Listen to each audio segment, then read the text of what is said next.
Delivery or collection? About 20 minutes, what size? Any pizza, any size, the same price. Have you got a menu there? Oh, this one is for you, man. For sure. Yeah, hello? Why you call me for? I'm at work. Hi, uncle. XL is 15 inch, double XL is 20 inch. It says what's on it, man. I don't know. The Bombay note's probably hotter than the American hot. Because got chili sauce? Oh, you don't like spicy? Okay, don't look at the one, hot is on the name. 15 inch इतना बड़ा नहीं है यार, आधा सुबह खा लो, बहुत लोग करते हैं, मील डील उसके साथ आज चिकन विंग्स भी आते हैं. Hi, auntie. Is your little doggy okay? Does he still have the worms? Okay, you tell me what you like and then we'll do the free choice, right? So what do you like? Tuna, corns, jalapenos? You don't like cheese? So why are you getting the pizza then? Would she like a strawberry cheesecake? I'll put it up for free. And the chocolate fudge cake for you, uncle. 1 XL margarita as usual, cooking it right now. No, I didn't text you back because I'm working. 20 messages. No, I don't know nothing about your white skinny jeans.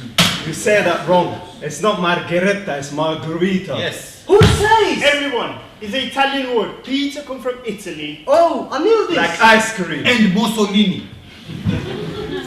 This is our pizza shop. Indian and Italian style pizzas. Fresh cooked halal. Brought to you by Teddy. Guiton. Emergent. Saeed. No. You're not Teddy, it's Chargers. Say it properly. Yeah, I know, but people can't say it. And Emirjan, say it right. Okay, Emirian. And Goiton, how come everybody apart from us calls you Babby? I don't know, but Bobby is my nickname though. So we can use it too. No, in English it's like a baby, and that's not me. And Saeed, what was your actual proper name in Afghanistan? Oh, it doesn't matter. Tell them. Halim. But Afghan names are different. Saeed is my family name when we write it first. So when I first came to England, everyone started calling me that. And I didn't know enough English to make them understand. But it's wrong. It's like me being called Duffy. There is a singer called Duffy, very lovely. But not mine. My name is Kate. When we first came to England, we had to do a lot of explaining to people about how we got here, why we left our countries. As soon as I opened my mouth, people knew I wasn't born here. Bro, it takes that long? They think that about us before we even speak. Everyone has so many questions. Like the students at school who didn't get why I was too nervous to speak. A kid on the bus who kept asking his dad why he wasn't allowed to sit next to me. The social work student who is doing a project on PMT. I'm PTSD. PMT is something else. My solicitor for my statement of evidence form. But they only want to hear the bits they're interested in. Everybody get a little piece. No one see the whole picture. So we are going to tell you our stories how we want to. And to help us do that, you have to listen to the rules. The rules. Please turn your phones onto silent. No taking photos. No opening noisy crisp packets. Please don't film us on your phones. Try not to laugh when we're acting. Try not to talk when we're acting. You can't laugh, obviously. If you need to leave, try and find a quiet moment, but we'd really like you to stay for the whole thing. And no writing while we are talking. Look at me, not my solicitor or barrister or interpreter or Kate. No whispering. No sighing. No face like this. Oh, this. Or this. Oh, this. Don't call me Mr. Najib, it makes me uncomfortable. Don't criticize me if I tell the bits of the story different than I did before. If I use different words, remember new things. There was a 3 men, no 4. It was a summer, no spring. My hand, no my arm. Got injured.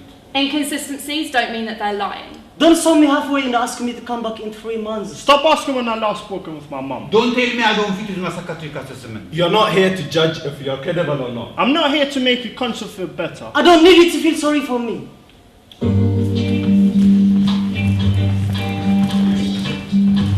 Scene 1. The last days of childhood.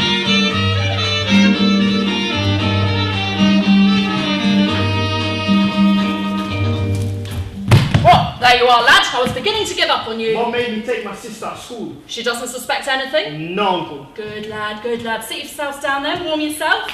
Now, I do not like lying to your mother, but she's got no idea about what a growing boy needs. So, have you got everything ready? Yes, 20 snares carefully placed all over the forest. Snares? One wrong move and it's goodbye bunny, hello rabbit pie. Okay, time out. What? We don't catch rabbits with snares in Albania. You said hunting? Yes? With dogs? Nope. Bash them over the head? Nope, we shoot them with a gun.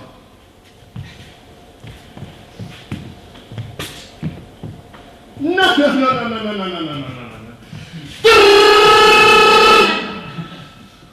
It's an AK-47. You shot rabbits with an AK-47? Yeah. How old were you? 8? 8. Okay, maybe now.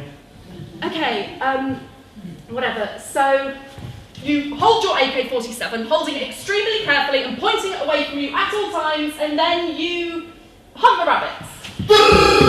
Yo, come on, jump, man. You jump. Oh, hurry up, man. Hey, Go. we have to leave right now. We will be late for school. School is boring, man. Swimming is must be. Yeah, man. No, I will tell Mom. No, you won't. Come here. I'll throw you into the alligators. No, get off. You don't have alligators in Afghanistan. In Ethiopia, you do. They will snap your skinny body in half. Yeah, but when I was at school, I was in Eritrea. Whose memory is this?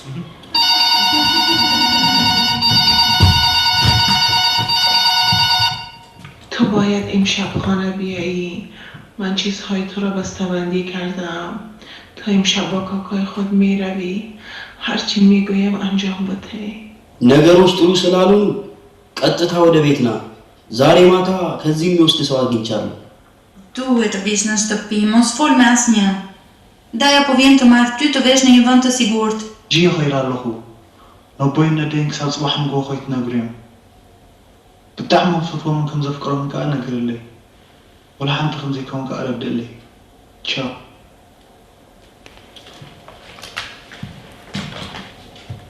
What did they say? Translate. That was my sister. Uncle, Mother. The situation is not safe for us anymore. he has made arrangement this time. Goyson, that was your voice. I was telling my little sister that I was leaving. If I would tell my mom and the dad, they would have been too sad. Tried to stop me, so it was better that they didn't know.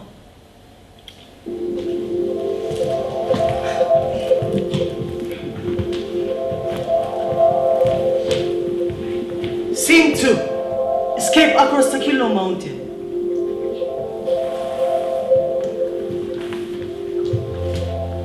The boy left his home under cover of darkness. He went through the sleeping villages, and as the sun came up, he found a place to hide. He traveled like this until the green fields became rock mountains. Then still he walked forward, the path twisting and turning, trying to remember what direction he had come. For 4 days and 4 nights, he had nothing to eat, nothing to drink. He was so afraid to sleep in case he did not wake up. On the 7th day, he saw many soldiers. Then he knew he must be needed them. So he went even more carefully, making himself small invisible, as this is where he had been captured before. As the sunny part of the mountain took him down and down, he came up on it. The river, the wide brown river divided his land from the next. His tongue was so parched, he could almost taste the water. But the soldier knew this. This is what they waited to stop people leaving. What soldiers? Where are they from? Okay, time out. My country, Eritrea, Why are your soldiers trying to catch you? to take me to the military. Army. Training camp, no one wants to be there, trust me. So you can't say no. Yeah, if you want to be shot or put in the prison. What are you training for anyway? To fight if there is another war with Ethiopia.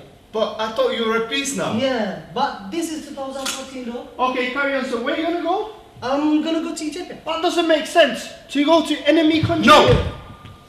We didn't used to be enemy. We used to be one. Till when go? 2002? No, back! 1998. More back, my friend. More back. Okay. Africa, Yeah? Egypt, Sudan, Ethiopia, and Eritrea. Journeyed in a kingdom called Aksum. Bro, that was 1,000 years ago though. Those has happened since then. See, this is your problem. You don't listen. In 1890, when all of Europe taken a bit of Africa for themselves, then Italy decided that they wanted Eritrea belong to them. Italy. In 1935, Mussolini, who was the Prime Minister of Italy, decided that he had to have Ethiopia too. Ethiopia, one of the only African countries that never colonized by any other nation. But Mussolini sent the Italian army to fight with Emperor Selassie. The emperor fought as hard as he could. The Italians sent aeroplane that drove poison rain from the sky. That kills men, women, children, everything. So the emperor retreated and Italian occupied both lands. But Britain wanted Eritrea too. Britain. So in 1941, when the British army fought in the Italian army, and it gave Ethiopia back to Emperor Haile Selassie. Yes.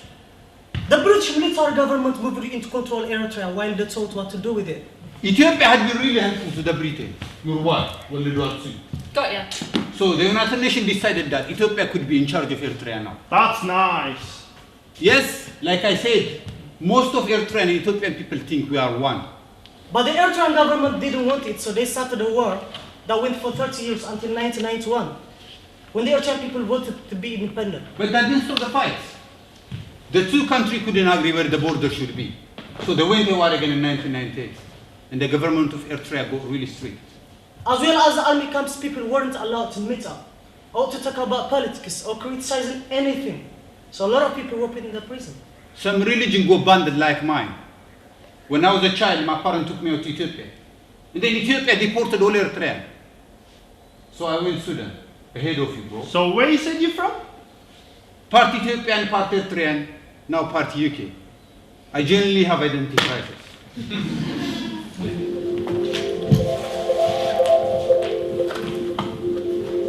Scene 3, the Sea of Sand.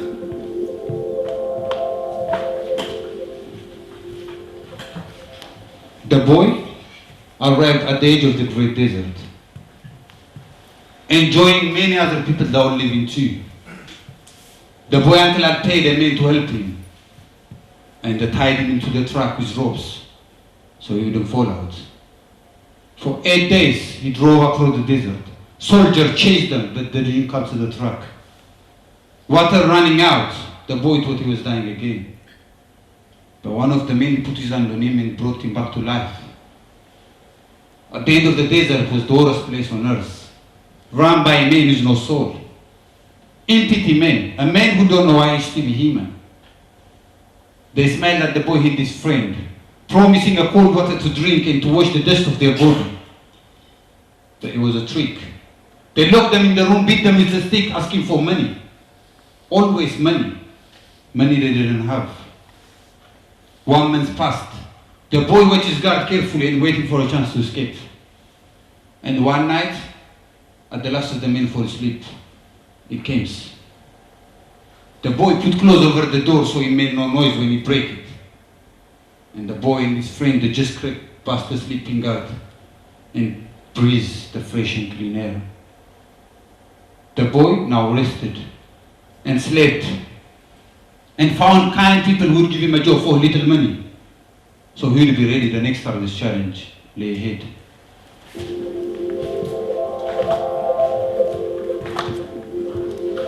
Scene 4, the Sea of 1,000 Souls. The boy paid the ferryman his money and boarded the plastic dinghy. It was full of people. No captain, no compass, no map. Just only the wind, the waves, and the dark, dark water. The boy traveled like this many hours without food and drinks. He was used to it now. And then the storm hits. The boy could hardly hold on. The black cloud rolled over the moon. The rain fell down. The boat was tossed, spun, and dashed by the waves. And then the boy saw a light from a boat, the shouts of sailors. He waved and they waved. And the bigger boat scooped them up and away from the charming sea. The boy and his friend were crying with happiness and giving thanks to God. The boy now rested and slept and dreaming a new land that lay before him. The green trees, the wide road, the building lit up like palaces, knowing that his journey had been worth it because he was safe now. But this meant they had tricked him too. They hadn't taken him to the new land, but back across the sea to the town at the end of the desert, the worst place on earth.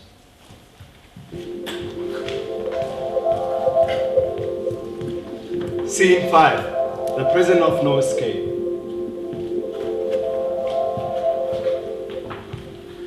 For 5 months, the boy stayed in prison.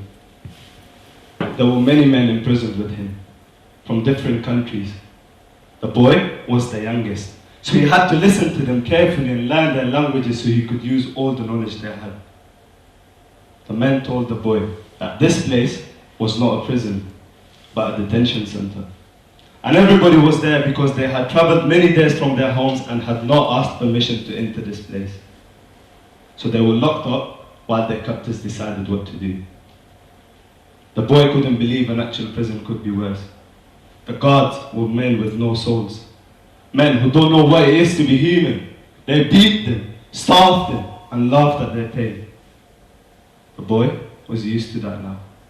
But he missed his family and knew that they would be worried about him. He took it in turns to sleep in the tiny room. He watched and waited for a chance to escape, but it did not come. The boy had almost lost hope.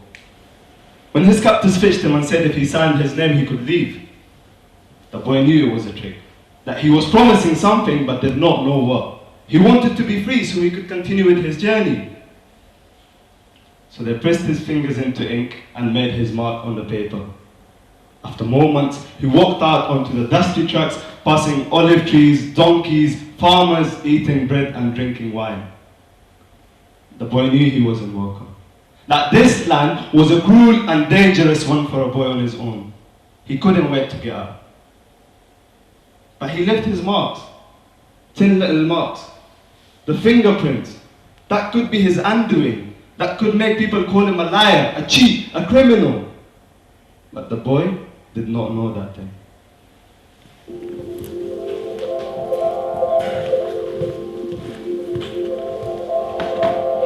Scene 6. The new land. The boy found a man who can take him the next part of his journey. He climbed into the lorry, hid himself where the woods were kept. While the smell of the petrol was very strong, but it was a good thing because the dog couldn't find him. Hours passed. The boy was alone in the coldness and darkness, with no idea if it was day or night. Then the engine stopped. The boy knew he was crossing the sea. He couldn't move even if he wanted to. It was so cold, he couldn't feel his body anymore. Then the engine stopped and stopped. The man let him out. The boy wanted to say thank you, but the man was gone. He had to look at the new land. Snow fell into cars, lorries, building it up, pictures of food, and he could read some words in English because he learned it back home. Welcome break.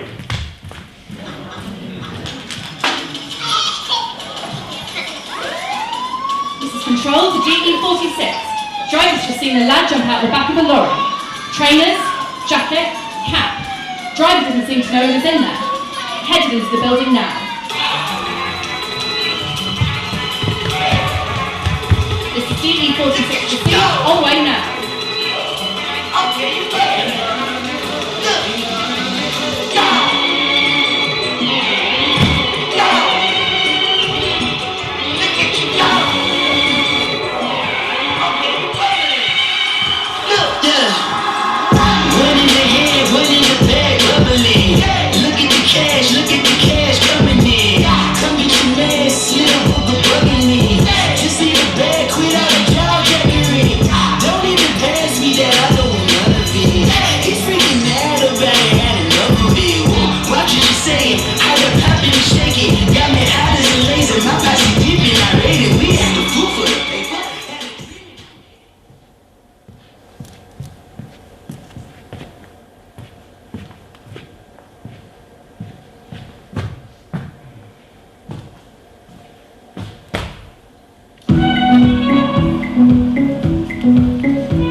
Enjara.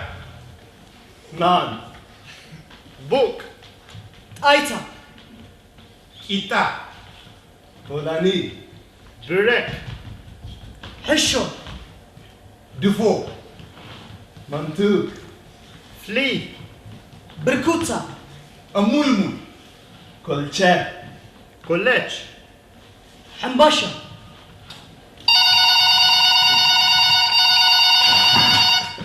Hello, pizza? Yes. One extra tandoori chicken pizza. Okay. Any fries, wedge, coleslaw, sir? Delivery or collect? Cash or card? One in the? Say again? Oh. Holy shit! What's up? That was my teacher, Mr. Jeffrey Henderson. Calm down, bro. Bro, my midmaster teacher is coming here. Oh, Mr. Jeffrey Henderson. Yeah. I know him. What push bike with us on his shoulder? Yes. And a big round helmet. And then sometimes he has a bit so weed on his beard. Weed? Seriously? So what do I do? Give him a free pizza, right? No. He's my teacher. Give him one. Of course, he's your teacher, man. He might give you an A for your homework. Yes. Or a detention. Don't listen to him, man. You don't suck up to teachers here. When I first started, I gave my ESOL teacher a bottle of Head and Shoulders for Eid. Head and Shoulders? Shampoo, you know, like we buy as present to send back home, but I got so roasted for it. Did he even need to wash his hair? It was a lady. With dirty hair? I'm explaining. All I'm saying is teachers are just like normal people in the UK. You don't bring them gifts. When you see them in the street, you go, "Wait, sir, where did you get your trainers from?" "Oxfam," and you run away. Come back. Scene 7. Things you need to know about coming to the UK.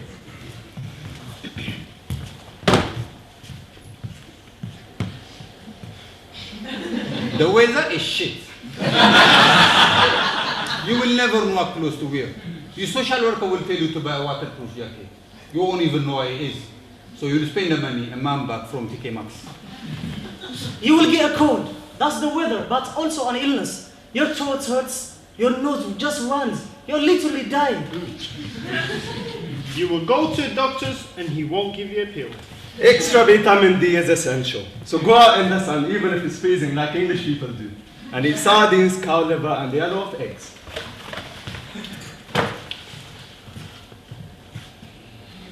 English people are not sociable. Don't try to be friendly with them because they'll think you're weird. Or that you try to rob them. In fact, it's better not to make eye contact at all. Or they might suddenly start swearing at you for no reason, which is so crazy. Don't speak in your own language. English people really hate it.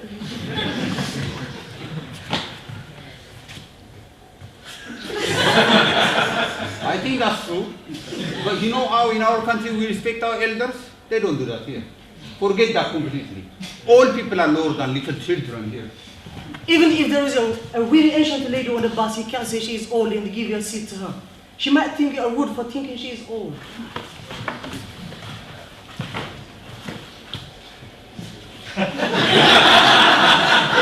Don't wear clothes from your country. Otherwise, English people will look at you funny, especially when the clothes are Islamic.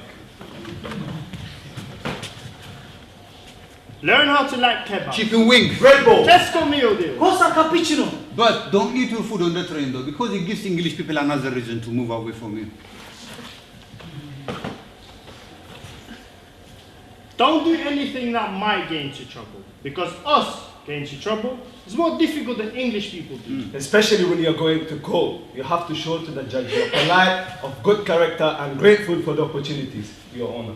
And he can look the judge in the eyes. Yeah, but don't too much though. He will think you're too grown up. It's confusing to be honest, but living in a house with other boys is somebody's job is to help you. Scene 8. Things you need to know about working with new arrivals. Oh, boys, isn't that really scary? Because they're all boys or because of where they're from? Either way, the answer's no. How do you understand them if they don't speak English, eh? Through interpreters or those Google Translate. Loads can translate for each other and they're learning English in college. Oh, you're so brave. I couldn't do it. I would get too sad. If you get on with young people, you probably could, although the pay's not great. But I was sad when I was working as an agency waitress. What about radicalization? Radical groups are the reason that loads of them left. I'd say they're way more aware than UK-born kids. Oh, don't they miss their moms? Yes, obviously. Are they going to bring the whole family over? If you're asking about family reunification, that's between them and their solicitor. Look, I would like to help them. My window needs to be cleaning, and I could pay them £2 an hour. £2 an hour, that's below minimum wage. I'm pretty sure that's illegal. Why don't you have any girls? Would you send girls on that journey?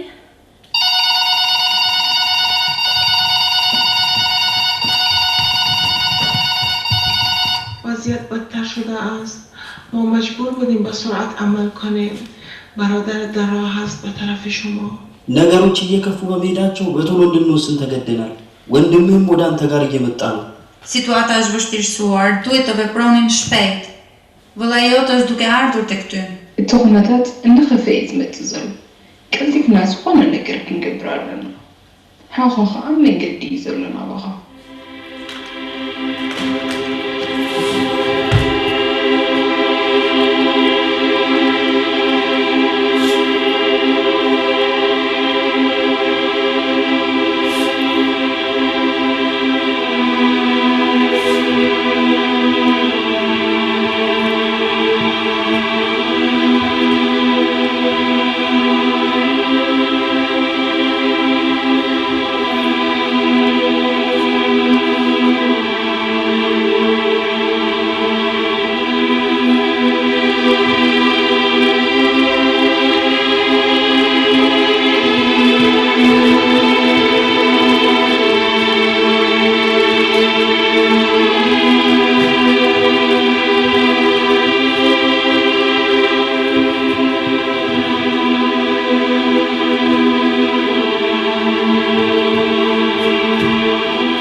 Translate.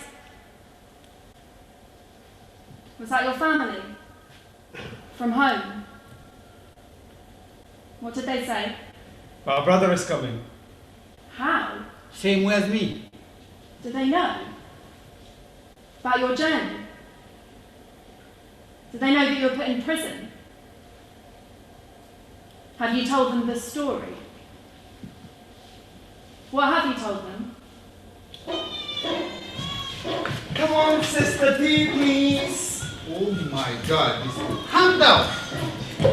I'm thirsty too. It's because you never stop talking. I'm surprised your husband never gets any dinner. Shut up. At least my husband comes home. You run like his donkey better than you. Ladies! Ladies! My son just uploaded his Facebook picture. No. Isn't he handsome? Just like his mama. My son phoned me from his pizza restaurant yesterday. Your son? I thought he was at college. Yeah, but he's so clever that he doesn't need to go very often. So he does the restaurant at his spare time. First of all, not his restaurant. He's working for his boss. Why you need bossful, sister? What's up beside again? I keep telling you, sister, it's sauce-on bread. A great delicacy in England. Very expensive. My son is an actor. No, he's not. Yes, he is. He has been on TV. So why haven't we seen it? You don't even have TV or electricity. All right, Mum, you don't need to be so literal. Come on. There's a big news. My son has got his own company van. His own? My geneticist is in weekends. He sent me a picture, sir. Is that the white man? Yes. It looks black, it's so dirty. He's big an electrician, man. He's too important to clean his van. Vans are so cheap. My son goes everywhere by Uber. It's Uber!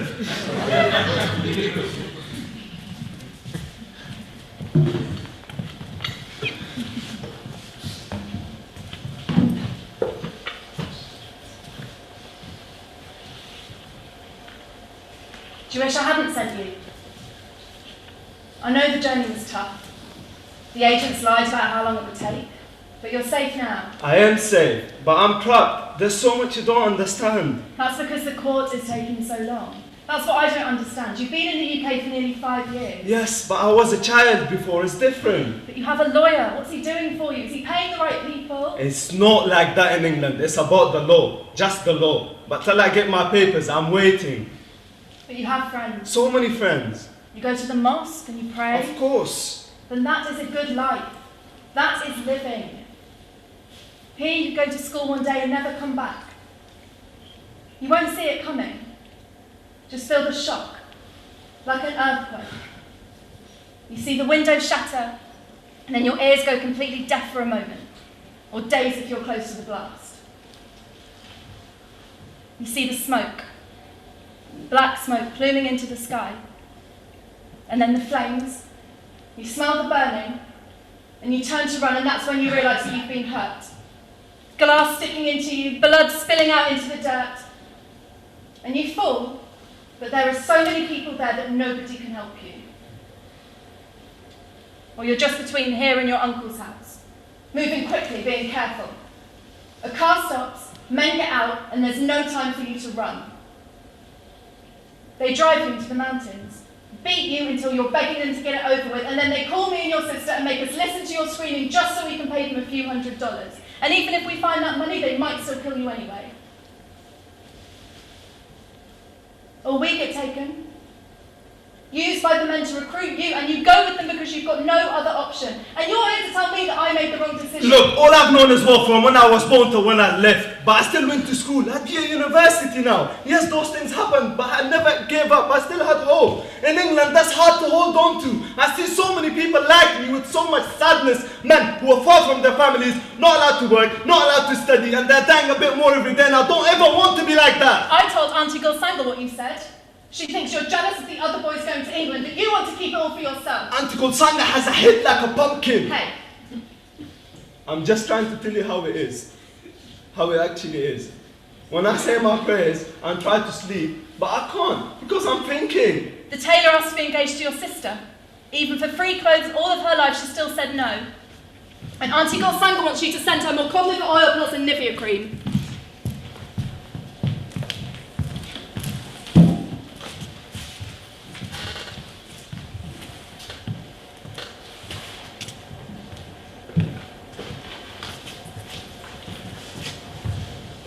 If I was the president of Afghanistan, first I would invest in education. I would train the teachers to teach better and install electricity in old school buildings. And stop teachers beating students when they get their work wrong. School should be compulsory.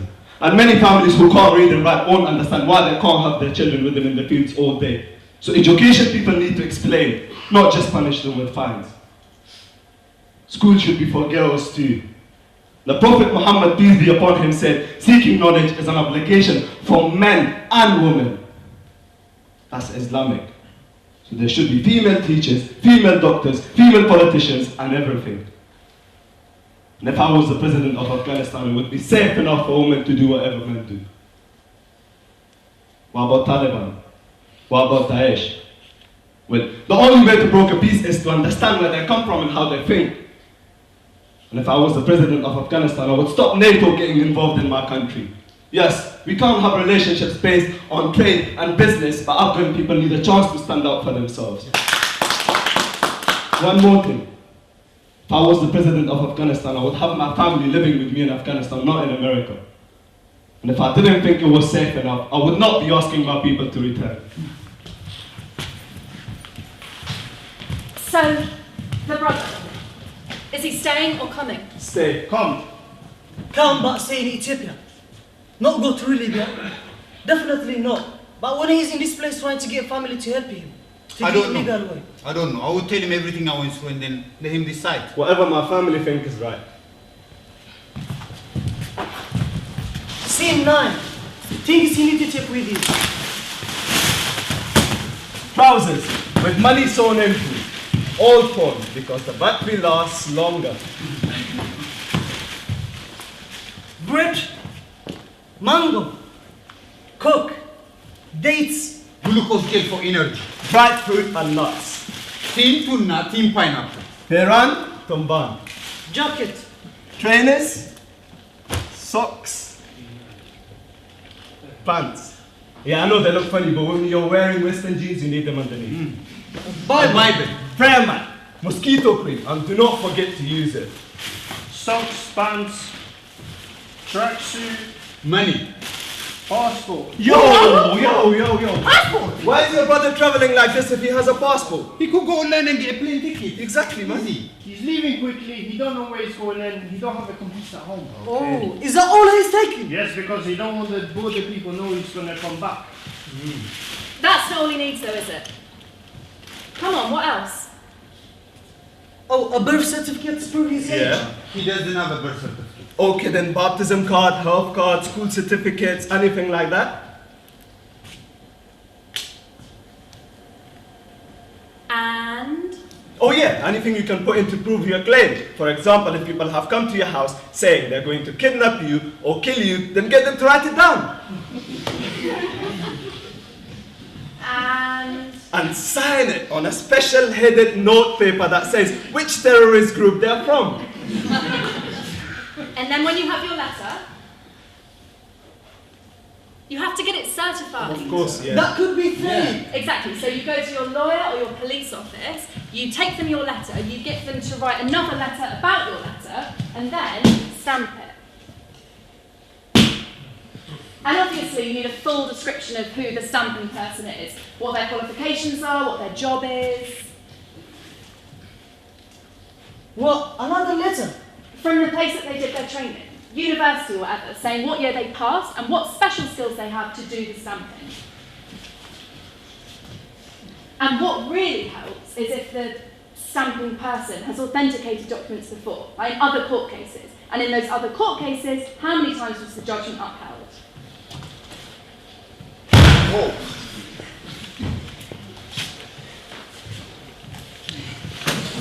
No. You're gonna need a bigger bag, bro. Yeah. You need to be strong. Brave. Try to make friends because when you are alone, you're weak. Trust nobody. Especially when you're Billy screaming out for food. That is when they will trick you. Don't worry about being dirty. Or having insects on you. Keep facing God. Don't drink seawater.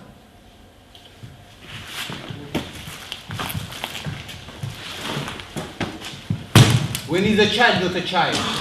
When you're 16 and the blood with your neighbor, because your grandfather took the blood of his son, you sit in your house, walk 5 steps to the door, 5 steps back, keep away from the window, never answer the door, never feel the sun, never breathe the air, never play with your friends.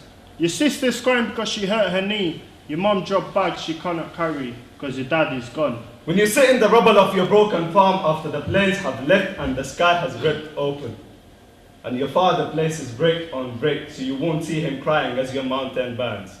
When you tell your mother good night, when it's really goodbye, because there are no words she falls asleep as she wakes. Her tears in your dreams, her face in your heart, but you cannot look back. You make your feet move forward to the time you will see her again. When you have no place to call your own, learning language and checkpoints in your father's heart. His voice is in your ear, whispering memory of home. When you're the man of the house, you cannot be the man. A shadow of the boy who went to school, helped his friend with his homework, his freedom already running out. When you look at your home and you see beauty, the curves of the hills, the valleys soft with grass, the fields filled with flowers, while a nation far across the ocean looks through their TVs and sees a terrorist cell. When you call the new place your home, make the language your own. Try hard to belong. You ran home from school, kicking a ball down the street, practicing a match that you never played. As you move from the sunlight to the shadow, you can't tell without being told that everything is different. The world has changed. No noise, only silent in your heart of all. You pack your bag and face another ending. Only this time there are no arms to hold you up. Nobody to watch you when you sleep. You are one of the millions, but you are alone. When your death are invisible, bloody body cared tenderly. Buried in war, not flowers, not toys, not crowds holding candles, not 2-minute silence, and not message from leaders. No Facebook picture of my flag, no pray for me. No Je suis Kabul. Asmara, Karan or Assad. The bombs had the same. The blood is the same. The tears are the same. The love is the same. And the child comes from this, carried in his heart and in his nightmares, the ache of loss. He buys his first English coat and he thinks it will get better, but he waits and waits to be interviewed, assessed, placed, judged. The child that has faced soldiers, agents, kidnappers, thieves, but cannot get the Home Office to see him. We will not be ignored. We have a right to life, To liberty. Equality. To freedom from torture. we're illegal because you have made the rules.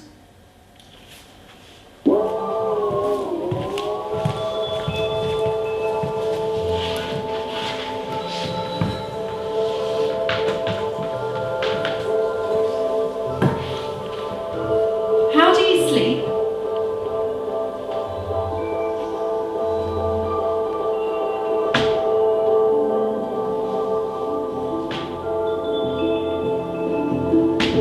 What keeps you from sleeping?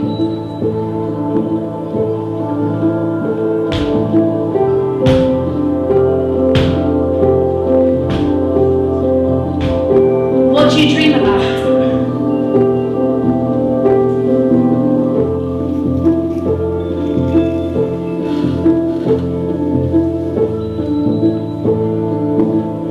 Describe your biggest fear.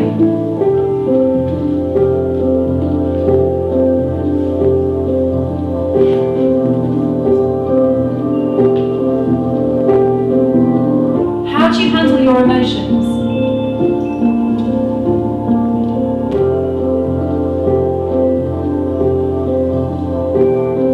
Do you have difficulty concentrating?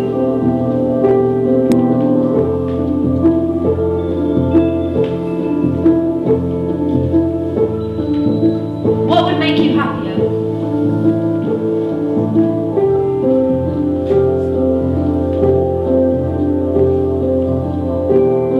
What do you look forward to?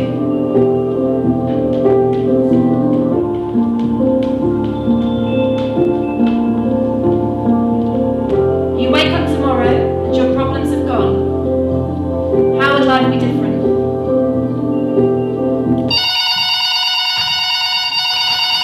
Hello, pizza?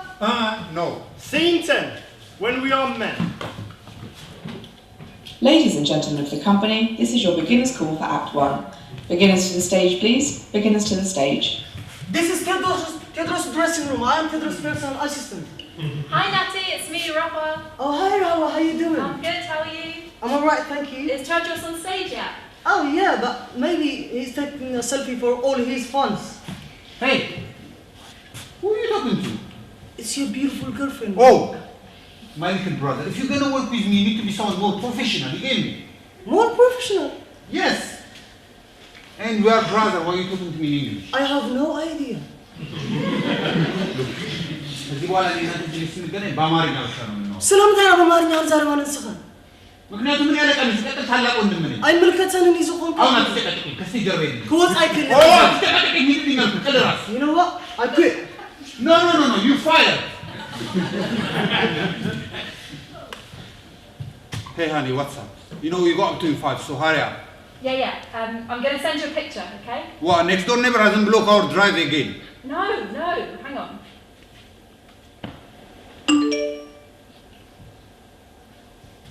Holy shit! Hey! Phosphoros stands on stage. His heart is bursting. He sees the whole life of his child, from being born to learning to walk, to going to school, to becoming a father himself. Phosphoros wants to give him everything he has learned. He will never be stateless, starving, or in prison. He will be a child for as long as he wants. Phosphoros doesn't know how he gets through the play, but he does. Hey Teddy, thanks for the tickets, man. You totally killed it, bro. It's okay. Are you driving, bro? Yeah, I've got the Range Rover, came straight from the office. Cool. Can you forget the idea and route to my place? I have to call my wife, man. Kareem's got chicken pox. Oh no. Yeah, we're hoping he'll be fit for his cricket match at school. He's the captain, you know. Really? Yeah, big man. You told me this 25 times. What's wrong, man? What were you rushing for anyway? Come on. It's not your bloody neighbours blocking the drive again, is it?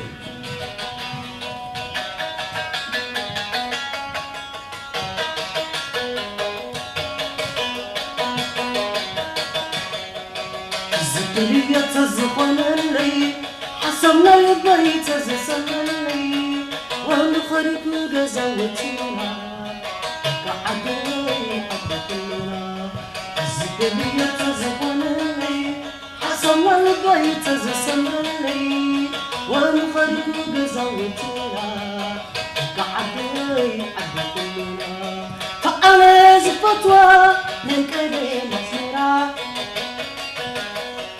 أسمع عبخو بصبا محرا كما يكون تحلو إنتا تسمرا بزيد متى كعدها كورحك معدب نتعاك بندو بزوتنا حبيب Happy birthday to you, happy birthday to you, happy birthday to you. Happy birthday to you, happy birthday to you, happy birthday to you. Happy birthday to you, happy birthday to you, happy birthday to you. Happy birthday to you, happy birthday to you, happy birthday to you.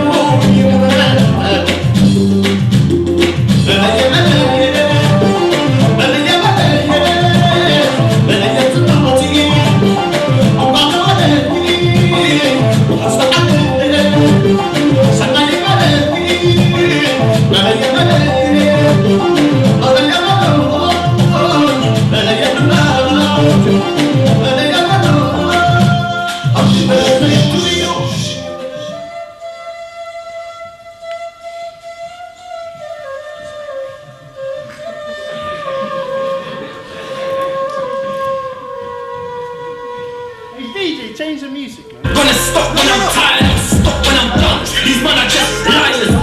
You can't see their soul like them man are done.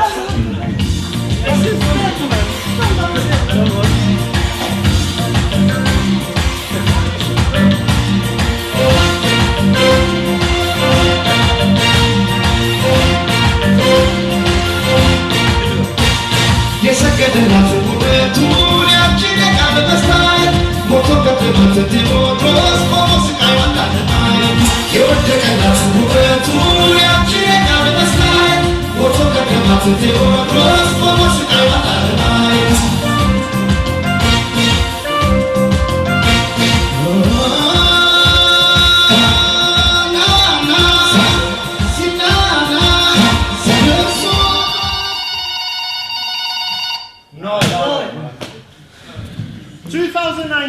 Emirian finished his level 2 electrician course. 2019, Goitom passes his GCSE Maths and English. 2019, Said started his engineering degree at university. 2019, Theodoros gets his diploma in theatre art. 2020, Emirian started his level 3 electrician course and finished on top of his class. 2020, Goitom starts an electrician level 2 course and finishing at the top of his class. 2022, Said graduates and gets his first job as an engineer and hires Emirian and Goitom as sparkies. 2022, Theodoros goes to the drama school. 2022, Emirian gets NVQ, buys a van, sells his own company called Hojai. Sorry, bro. 2022, Goitom started a car band called Wahazid. Sorry, bro. 2025, Said sends enough money to build a school in Jalalabad. 2025, Theodoros graduated drama school and gets an agent. 2025, Emirian gets his first part in a major action movie. What? Bro, why are you lying? That's a joke. Haters gonna hate, aren't they? Just hating. 2025, Goitom's band became very famous and he earns enough money to buy his own restaurant. 2027, Said gets his British passport and finally can go on holiday to wherever he wants. 2027, Theodoros performs his own play in a West End and get 5-star review. 2030, Emirian sends his mom enough money that she's never gonna worry again. 2030, Said and his wife buy a house and get approved for foster carers from Afghanistan. 2030, Goitom asks his girlfriend to marry him and she finally says yes. 2023 to 2035. Kate finishes her PhD and finally goes to Afghanistan where she meets Said's family and she talks to them in Dari. Salam alaikum, Chitoristi, Khobastum, Nomikatus as Didanat Khoshadon. She takes her family on a beach holiday to Albania and she eats Daz Chibab with Emirian's mum for tea. Her little boy, who's now in Key Stage 1, has to do poetry at school and he really, really hates it. So she takes him to see Teddy in a poetry slam and he decides being a poet is the coolest thing ever. She hires Goitom and his choir band, Wahazit, to play at her parents' 70th birthday party, and he even gives her a slightly reduced rate. She never orders pizza again without asking for the delivery boy's name.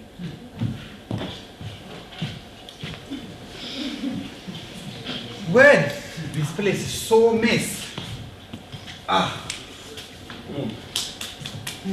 Hey, my man, I see you shining in that. Hey, Yeah? my old friend. Looking good. Yeah, man, how are you? Oh my God, after a long time. Yeah, man, long time no see. Oh my God. How's your acting business, man? I'm already famous. Yes. Yeah. Hey, how are you doing, bro? I'm alright, I'm doing alright. Nice to see you too. You alright, Moses? Hey, looking good, man. How you doing, bro? Well, this place is so quiet. Yeah, man, no one comes here now. Driverless deliveries, innit? I've never done that with your coffee. Yeah. So, how's your engineering business? Yeah, good, man, good. Has your boy joined yet? Say No, he says he wants to have a gap year and go traveling with his friends. A gap year, go traveling with his friends. Who's going to pay for this? He says he's going to busk in the street with his sitar. Oh, you see, he's a beggar. A busker. Beggar and basking are all the same. He won't listen to me. He says I'm the capitalist patriarchy. These children. You want them to follow their own path. But there are limits. If he talks about his jazz metal sitar fusion again, I might confiscate his iPhone 55, you know. Say what? We are in 2040, bro. Oh yeah. How about your little daughter, Basiana? Oh my. Oh, the little peanut. Is she still doing her judo? She's 14 and she has a boy. No way. I grounded her yesterday for wearing a skirt up to here, so she brought him around the house. I had to stop them going upstairs to her bedroom. She don't listen to me. She keeps saying I'm a misogynist oppressor. Yeah. I wanted my son to have a profession like doctor, plumber. Oh, look, if you had a chance to study properly at the same level of British kids. I would be an history teacher. That was a big joke. Well, my English wasn't good to do my GCSEs. English was my fifth language. My son has only got 2, and he says, what's the point of learning anymore? What's the point? What's the point? These children. I was telling my son about my journey, and he sighed. And he said to his sister, here dad goes again. You know, these children, they should understand what we went through. At least they can appreciate things more. They're not like us though. They've never had any difference. You know what? Basically, they don't know they are born. When you make a child, it's like a moldy metal. They bear the imprint of everything that has gone before. From my father, his father's father. In a chain that goes right back to the very beginning.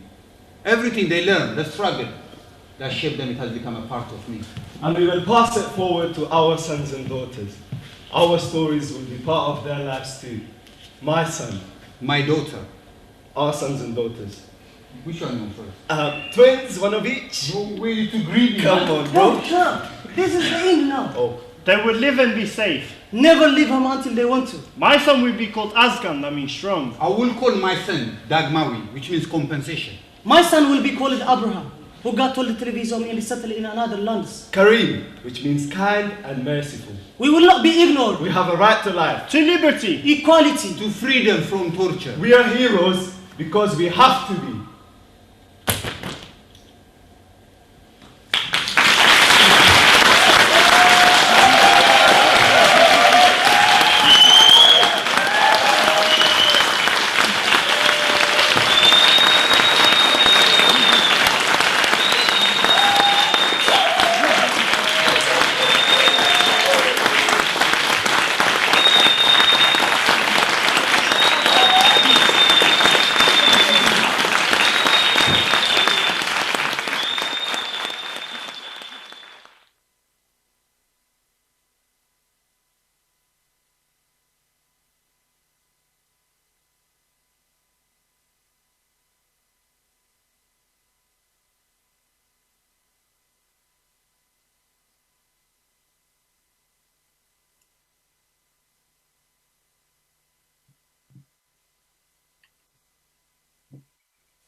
Hello, are we starting? Are we?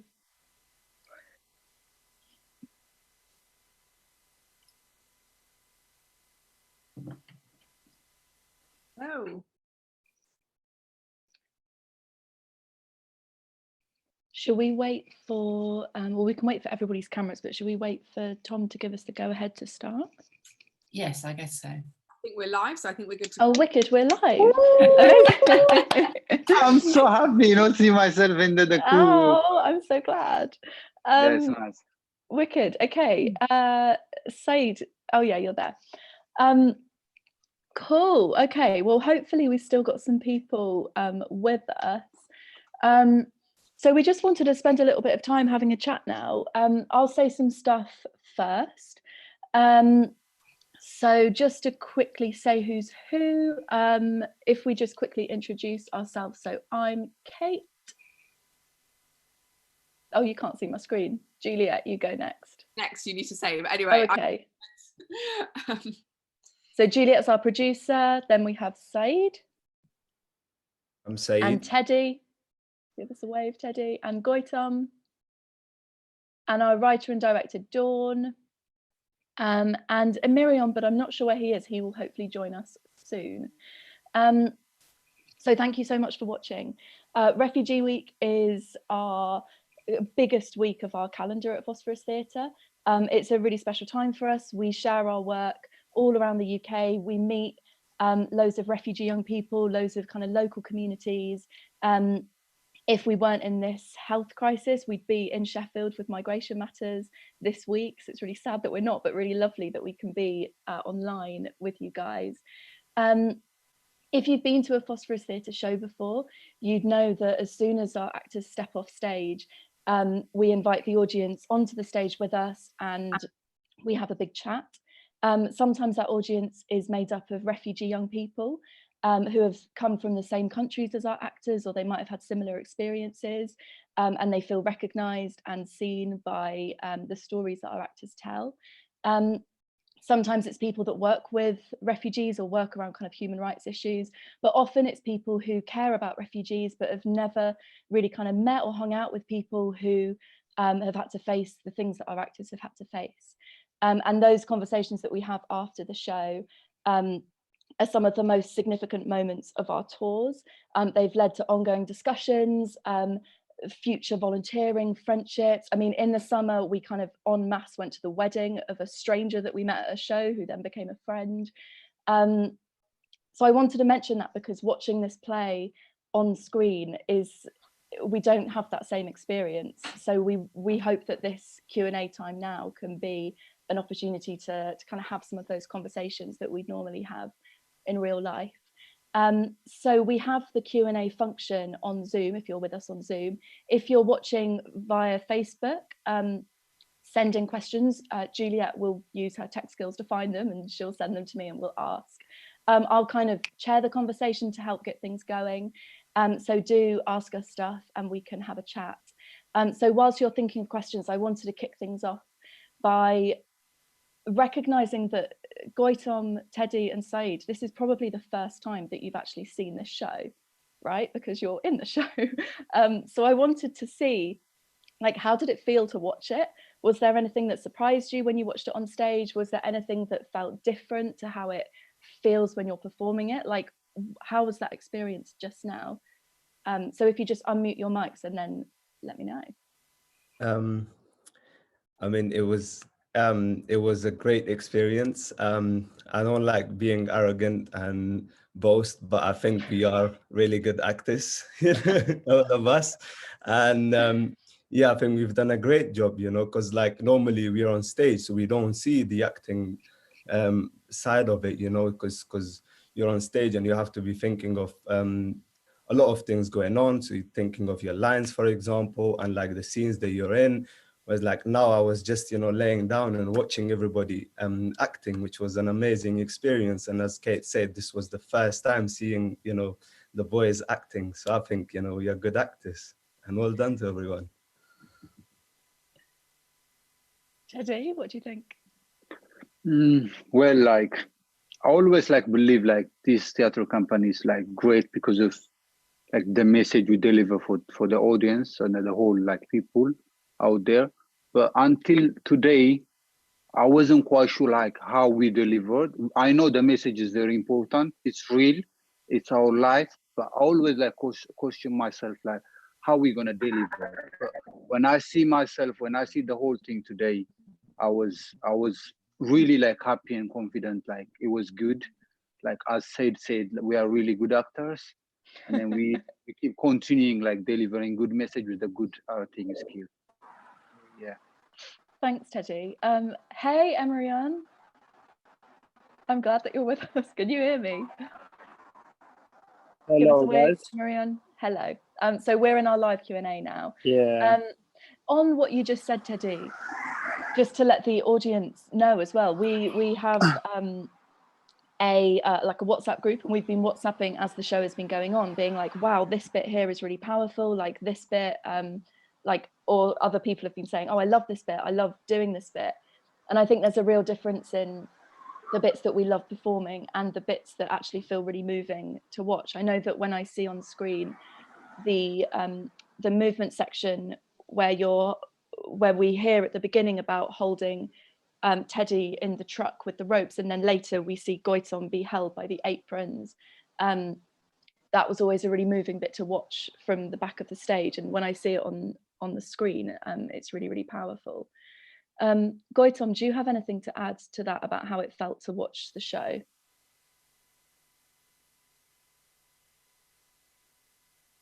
Goitom?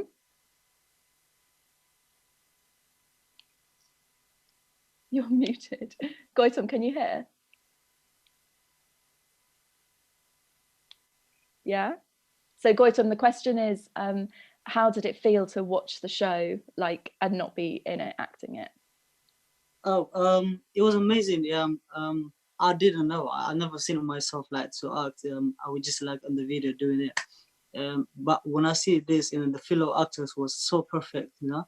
I didn't expect it. I don't know. The whole experience was like I was on my way, like with my experience, you know. It was so good. Cool, thank you.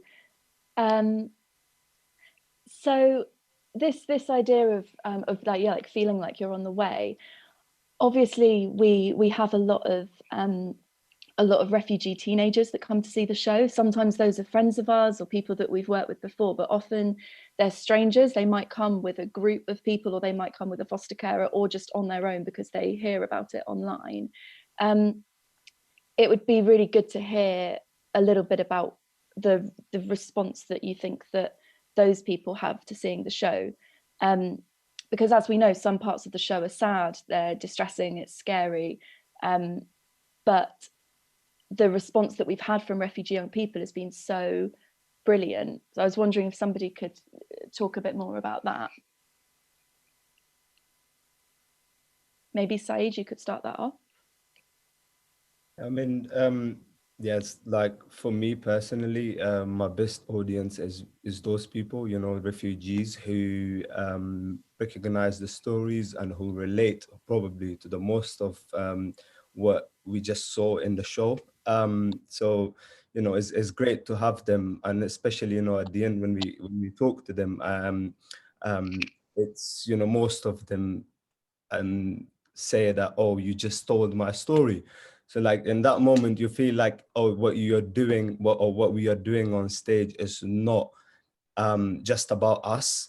It's a lot. There's a lot of people out there who can relate to these stories, and maybe most of them don't have the chance to do this. So we've got the opportunity, we've got the platform, and that gives you even more motivation to do more and more. And yeah, like it's great to have that support from the community, from the group of people, you know, that who are in the situation that we used to be years ago. Thanks, Saeed. Teddy or Goitom or Emirian, if he's with us, do you have anything to answer on that?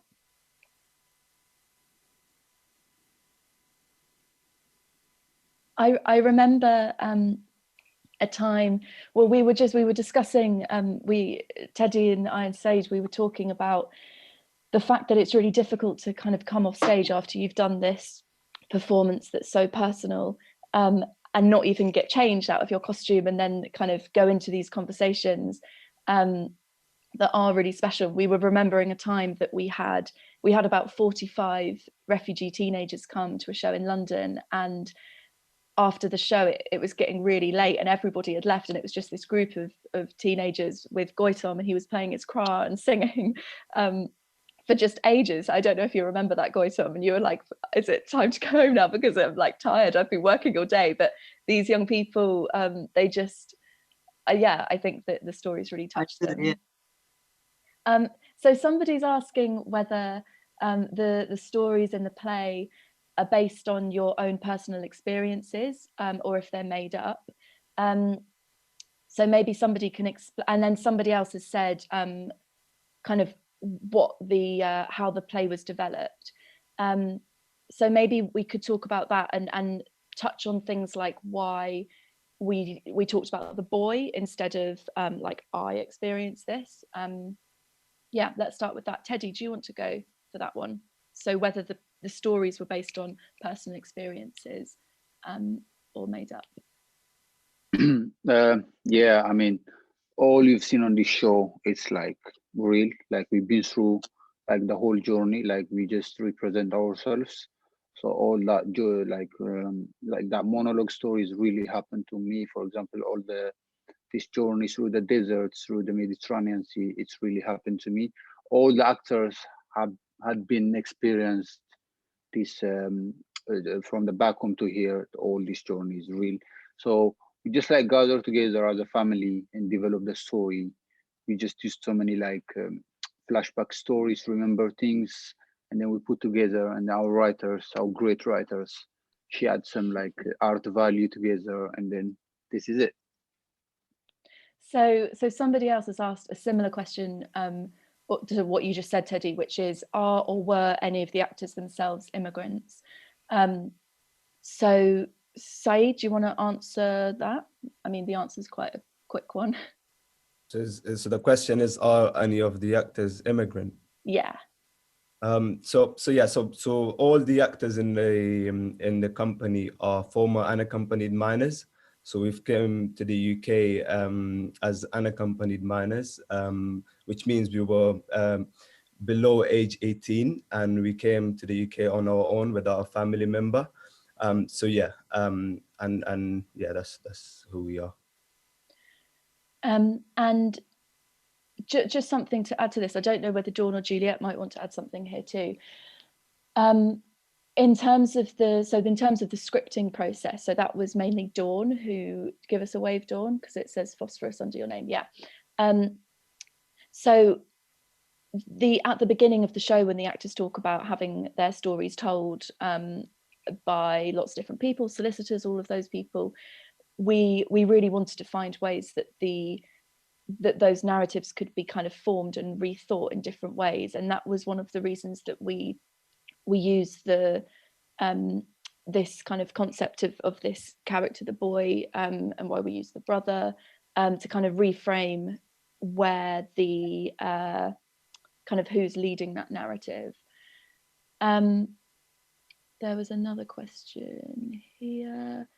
So yeah, I mean, Dawn, there's a question which is, I wanted to ask about the rehearsal process and how you develop the work. Do you want to add some more to that briefly? Yeah, it's been so long since we made this play. We made it at the end of 2018, was it? Yeah, so it's been a long time. So, I mean, it's based around the fact that we know all of our actors really, really well. We've been working together since 2015. So in terms of their autobiographical stories, we're really familiar with what they've gone through coming here and what they've kind of gone through in the UK. So that really informs the kind of craft of the writing. So they are real stories. Where the work is for us is really tying them together and finding a kind of dramatic structure that holds and that is strong and that makes a good story, I guess, to watch on stage. And as Kate said, it was really looking at that narrative structure that they have to tell their stories again and again and again. to various different people and looking at how we could take those stories and really reframe them and own them and tell them how we want to. So that kind of informed the whole heroicism of that first act, where they do their monologues and they tell them as though it's happening to somebody else. And the rehearsal process, I mean, we had a period of R&D, of research and development. I developed the script, and then we kind of rehearsed every Saturday for a very long time and just worked really, really hard. You know, like a bunch of actors do, really. That's kind of what we did. And what you've seen tonight, I mean, that's the 47th show, you know, and that's kind of why it's so good, because we worked really, really, really hard. You know, a lot of rehearsal and a lot of performances. And that's kind of what you end up with when you know something really well. Thanks, Dawn. So a couple of people have asked a question about whether performing and reliving and retelling your stories of seeking asylum and your journeys is therapeutic, or whether it's kind of re-traumatizing or traumatic. Does anybody want to answer that question?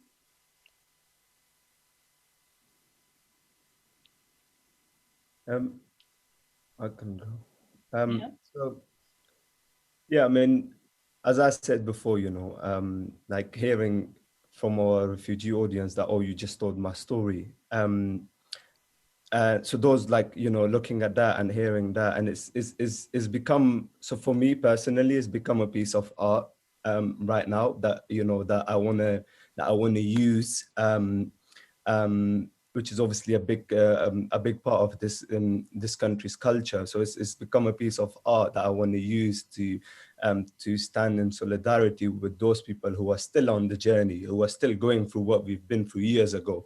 And yeah, like there are a lot of people out there who are still going through what you just saw or what you just heard from us saying during the show. So yeah, it's like it's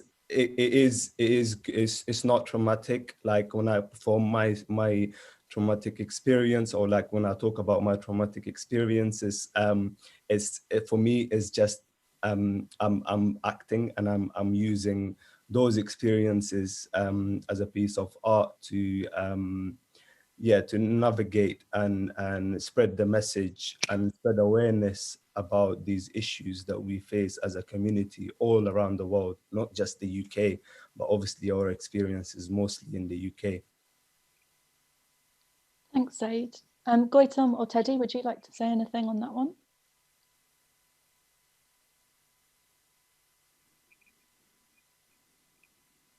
No, I'll move on. I've got an interesting question here. So this is a question about the title, Pizza Shop Heroes.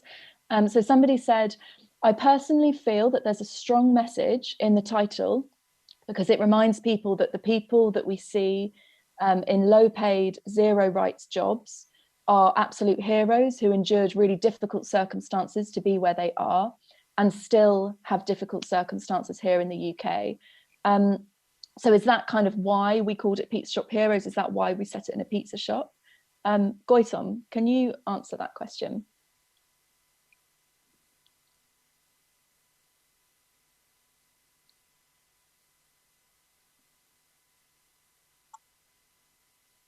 Gautam here. Or Teddy? Can you say that question again? So it's a question about the title, Pizza Shop Heroes. We, in our work before, we've had stuff set in pizza shops, chicken shops. This was an experience of kind of working in gig economy and in 0 hours jobs, but also with kind of unscrupulous bosses who weren't paying proper amounts of money. This felt like an issue that was quite close to the community that we're kind of working with and talking about.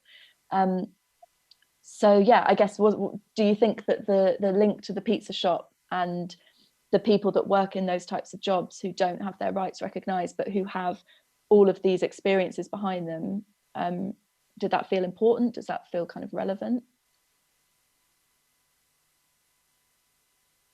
Teddy? Yeah, I mean, so like we try to put like too many message on display, so the audience could take like however they want. For example, like we try to show the people like how we've been through like to get to this country. So in the meantime, even like the challenge we faced even when we arrived in this country, like as the audience mentioned, like the our contract, like low like minimum wage paid, those are struggle too. So when the audience see our story, they can take like different message from the play. Like we cannot say we are here to deliver this message. The message is big, the challenge is big, like the challenge like refugee and asylum seeker been through is like big. So the audience could take different message from this play. So yeah, as they mentioned, low payment and zero contract, especially the people who doesn't have a paper is the main issue. So yeah, could be. Thanks, Teddy. I'll say on that as well that we, whilst a lot of our work is kind of heavily autobiographical, we do also see the role of the company as being able to tell some of the stories that kind of can't be told for lots of other political and legal reasons. So there's some work that we recently did around lockdown, where we made a series of videos that were kind of exploring how refugees and asylum seekers are experiencing kind of life under lockdown. And the video that Teddy made was kind of specifically talking to the issue of people without documentation, so without permission to work, so asylum seekers who can't work legally, and how their circumstances are becoming even more risky and even more precarious. And after that, we had several people get in touch to us to be like, I had no idea that this was going on, that this was happening. Unfortunately, all of the actors in our company don't have that situation. They all have leave to remain in the UK and they can all work and support themselves. But the people that can't necessarily tell those stories in a public forum. So that was something we felt quite passionate about doing. We've got more questions coming in. Goitam, I have a question for you. So there's a couple of questions that are quite similar. One of them is, how did you feel about getting involved with drama when the opportunity came to be involved in Phosphoros? So was drama part of your culture before, or did you have to be persuaded to join? And I wish Miriam was here because he has an interesting answer to that. So Goitam, kind of how did you get involved with Phosphoros? Had you done drama before? What was that like?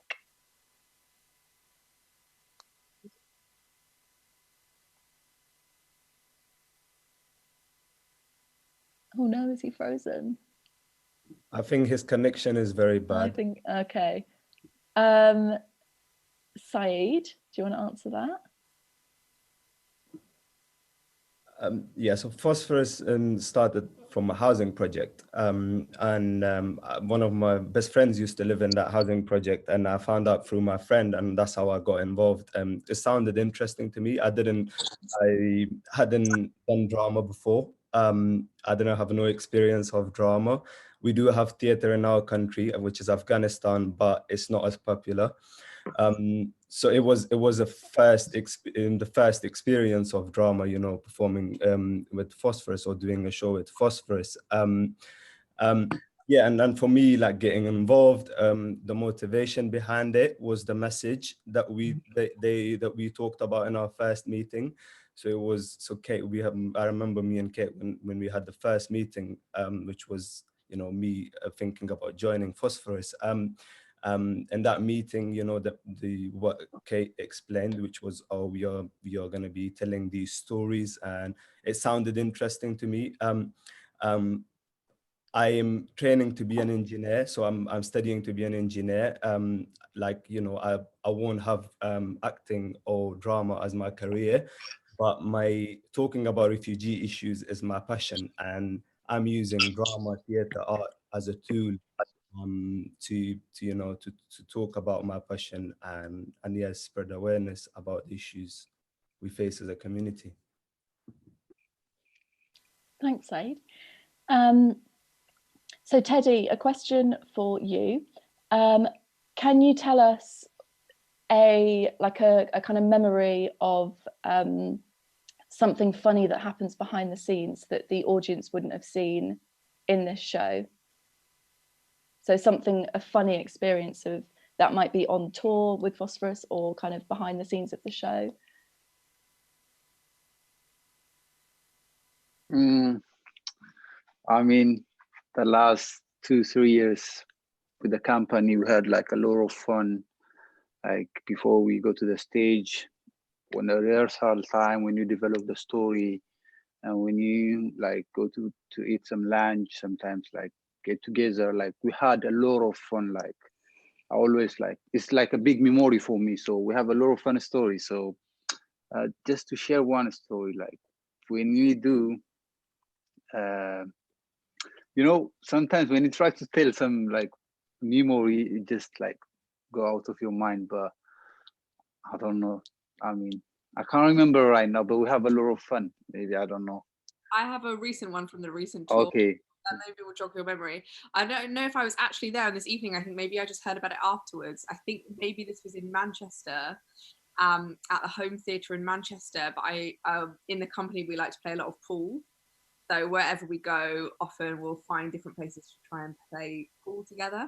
And I think everybody had gone to play pool somewhere, and the rule was that whoever lost, I guess whoever like lost like the overall games, Yeah. buy everybody Nando's. And so like we were somewhere else. Picture through of the Nando's receipt, and whoever had made the order, it was just like ordered so much food, like all of this chicken and all of this other stuff, and made the other person pay for it. So that was a bit of an ongoing thing. Like we definitely like to find places to play pool, but I think that maybe got a little bit out of hand on that. Yeah, it was the teams were Teddy and Goitam, me and Emerion, and we played 5 games, and we said so it's a 5-game series. Whoever wins it, is, you know, the other team will buy Nando's, and it was about 60-70 pounds at the end, you know, which we regretted obviously, but yeah, a lot of memories. So a question, maybe Dawn or Juliet, you could take this one. The question is, do you train or plan on including more or new aspiring refugee actors into the company? I can answer Yeah, that. Juliet. So we have a young company at the moment, because we were we always wanted to kind of open Phosphorus wider to be able to kind of have more people involved, and people would often ask if they could kind of be part of the company, but obviously once we've kind of made a show and rehearsed it, you know, it's not as easy to just have more people involved.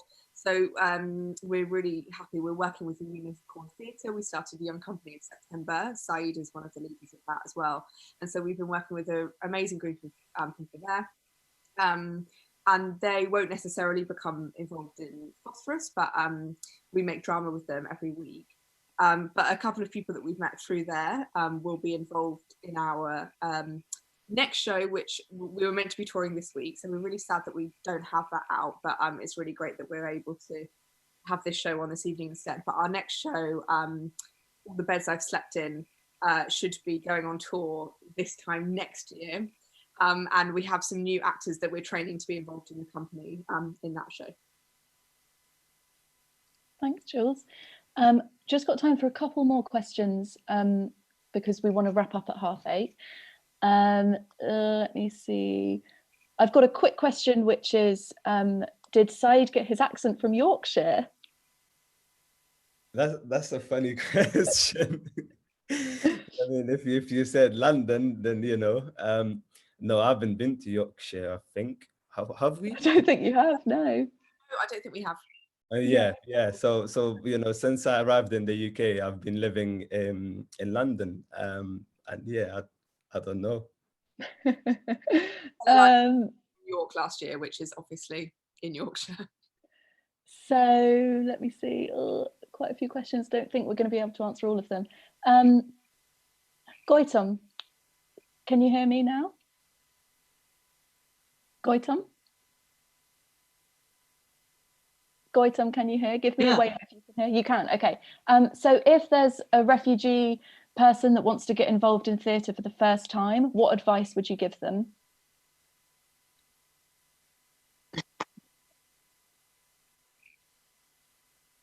Frozen again. Oh, okay. All right, that's a shame. Goitam, if you had to give somebody advice, if they were going to do theatre for the first time, what would you give them? What advice? Yeah, the last time that 3 people they were gonna join, but this pandemic time came in and we couldn't do anything about it. Yeah, I could have recommended him to do this show, and then to speak the experience that he had been through, to speak out of like his mind. He doesn't have to just like keep it everything like in his head. That's so stressful. He has to speak with the people, or he has to tell like his stories to the people that who care about him, who wants to know about refugees, everything that. And then yeah, I would just like advise them to join in refugee groups or community, tell their stories, and then yeah, having friends, everything. Yeah. Thanks, Goitam. So we've got a question here that we're going to kind of rattle through. Oh, let me see, we've got just 4 minutes. So we've got a question that is, what if the actors are involved with other shows? So since we've started, I mean, some of our actors have been in projects where organisations have wanted to kind of share refugee stories, but they have wanted to share testimony from people that they work with, but those people don't want to kind of be in like public forums. So sometimes our actors have kind of stepped in and done that as ways of still having refugee performers present, but without the people that are sharing those stories. So that happens quite often. Some of the actors that we work with are involved in other companies as well. And obviously we try to kind of balance those out. Our actors kind of have responsibilities to our tour, so that's a kind of key thing to consider. I mean, Teddy, it would be great to kind of celebrate the fact that you, as well as performing with Phosphoros, you're a comedian as well. So Teddy is like gigging all the time as a comic, but also as a poet. He performs in Amharic, but also in English. Teddy, tell us about that, and if you've got any gigs coming up. I don't know if you're doing anything in Refugee Week, I can't remember. Maybe if you are confused the last 30 minutes, I was being serious, because in real life I'm not really quite funny, but like when I'm on the stage with my material, I can drop some like funny stories. So yeah, I do some stand-up comedy with my community, with Ethiopian and Eritrean community. I do some short movies. I write poem, short stories. Like I'm really active participant with the community. So wherever art is, I'm there. I'm really like passionate with art, any like performance and stuff. Yeah, I'm doing my best. Okay, thank you. So the last question that I have time to answer, I'm sorry for the people who I haven't got to, is what people, so is there one thing that Phosphoros want the audience to know this Refugee Week? I've got that in various forms. I've got kind of what role can we as British nationals do to support local refugee communities? I mean, on our website, we have a long list of charities that we really respect that are working in London. We haven't managed to broaden that out to the rest of the UK yet. But there's lots of places that are really kind of desperately trying to provide services in this really precarious and scary time. The experience of living in lockdown and living in this health crisis is really serious for everybody, but for people who do not have money, that are destitute, that do not have safe places to live, that don't have, that are fearful of accessing healthcare, and that don't have resources, the experience is much, all of the things that British nationals are experiencing are far exacerbated for those communities. So we try to kind of amplify the voices of those organisations that need cash, but also need volunteers and donations and resources.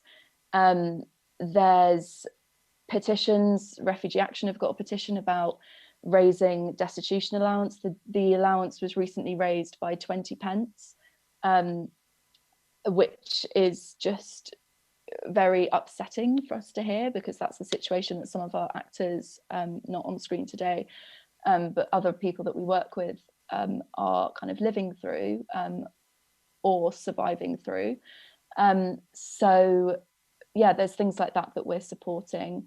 In Refugee Week though as well, I think it's really important to kind of watch and celebrate and recognise the amazing work that's going on in the wider community, because this isn't just about kind of raising money and donations, and as we say in the show, it's not just about kind of sympathy, it's also about recognising the incredible arts and culture and work that's going on. Some of our actors that have joined recently that aren't in this show are part of a group called Compass that are doing a project with Migration Matters. That's on Saturday, so we'll be watching and celebrating that on Saturday with them.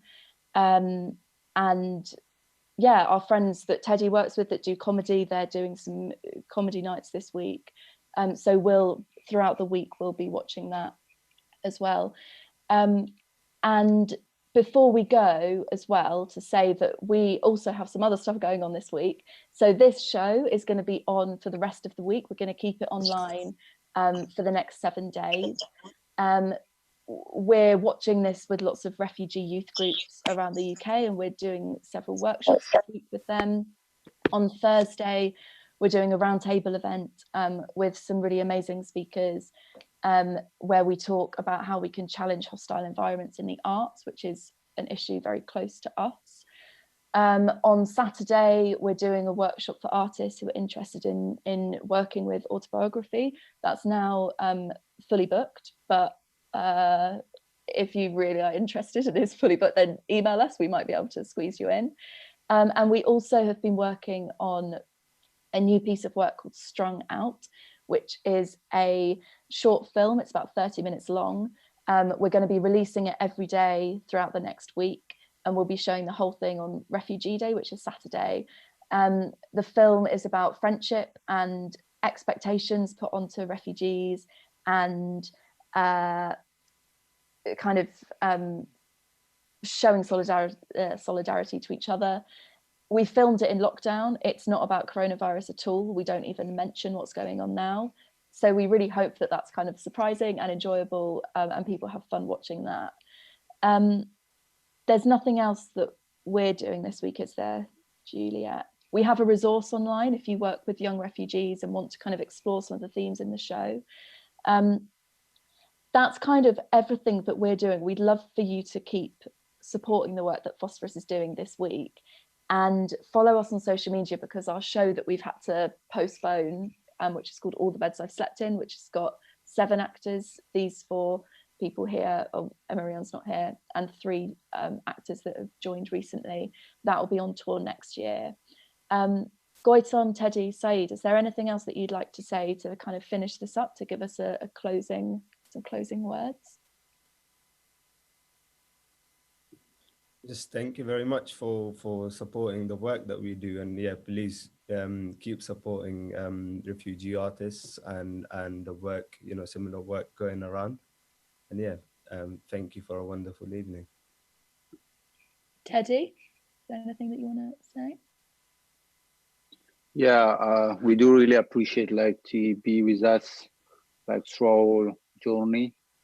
Without the audience, we cannot deliver our work. So I really appreciate every audience who attend our show, and now you people, thank you. And I forgot to say one other thing.